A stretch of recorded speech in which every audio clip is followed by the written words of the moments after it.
Now let's introduce average acceleration. In general, acceleration is the rate at which the velocity changes. We can look at average acceleration, which talks about how the velocity changes over a time period, and instantaneous acceleration, which is how the velocity is changing at a specific moment. I want to focus on average acceleration for now. For average acceleration, then, the equation is very similar to what we looked at for average velocity. The average acceleration is the change in velocity over the change in time.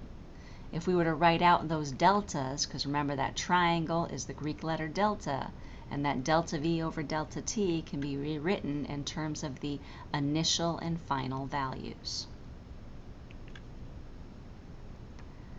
If I take a look at my equation, what I see is that I can figure out my dimensions for acceleration by looking at the dimensions of velocity, which are length over time, the dimension of time, which is just time, and that gives me that it's length per time squared for my dimensions for acceleration. That means it has a standard metric unit of meters per second squared, but you might also see it written out in a few different formats, where these first two are actually identical units but written out slightly differently. And this last one is miles per hour per second. It's not our standard unit, but it's still an acceptable unit because it is a length per time divided by a time. So now we get to a quick example. In this case, we've got a ball starting from rest, which reaches a velocity of 10 meters per second in 4 seconds. Well, from our problem, we have two knowns that we're given that we see right away, the time and a velocity. And if you read the words in the problem, we see that this is the final velocity. Our initial velocity wasn't given as a number, but it says starts from rest. So that means our initial velocity is 0. Working that into our equation, we see that we've got 10 meters per second divided by 4 seconds, or 2.5 meters per second squared for our acceleration. Here's a second example, which is very, very similar. A ball rolling at a velocity of 10 meters per second comes to rest in 4 seconds.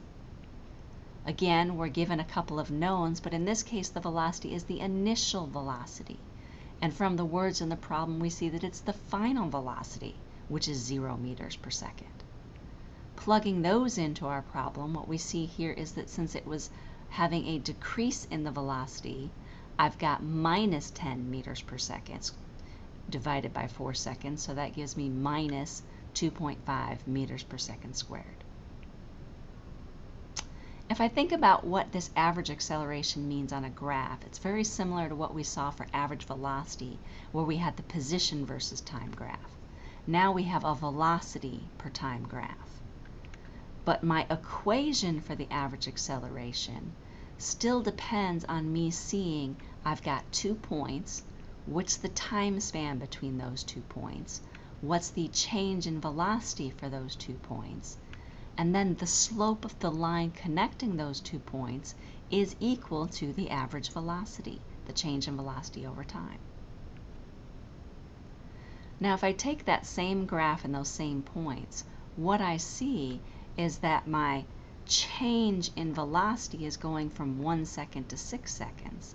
My change in velocity is going from 3 meters per second to 6 meters per second. So I could use the form of the equation for average velocity using my initial and final point.